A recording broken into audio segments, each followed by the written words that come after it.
La mère poursuivie pour 8 infanticides a été mise en examen. Cette aide-soignante de 47 ans a avoué les meurtres de 8 de ses enfants.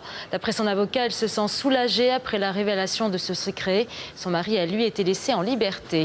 Reportage à Villers-aux-Terres de Marianne Masse et de Dominique Masse. Elle a passé sa première nuit en prison. Le juge l'a mise en examen pour homicide volontaire. Dominique Cotterêts qui a commencé à expliquer toutes ces années de secret.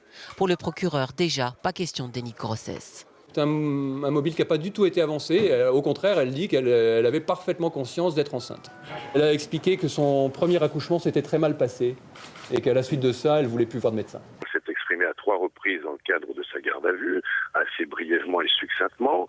Et donc, il est nécessaire que l'information judiciaire et l'instruction se déroulent, que les experts nous expliquent pourquoi elle a commis ces faits. Et dans l'immédiat, conclure qu'il n'y a pas de déni de grossesse, ça me paraît totalement prématuré.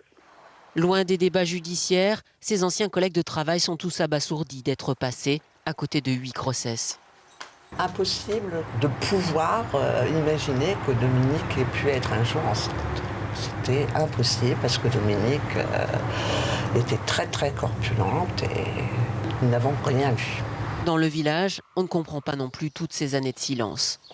À mon avis, il y a quelque chose qui ne marche pas. Globalement, qui fait que des gens comme ça puissent pas parler, quoi. Bon, une fois, c'est... Et 8 fois, c'est... 8 grossesses fantômes et un mari qui n'a rien vu. Aujourd'hui, il veut comprendre pourquoi. Pour l'instant, c'est l'union sacrée avec sa famille. La famille est soudée. Il faut qu'elle résiste à tout ça. Résister à tout ce qu'ils apprennent. Résister à une certaine pression médiatique et autres. Je pense que le stade de cette compréhension et de la réflexion va arriver assez vite. Mais là, on était encore au stade de l'émotion, là.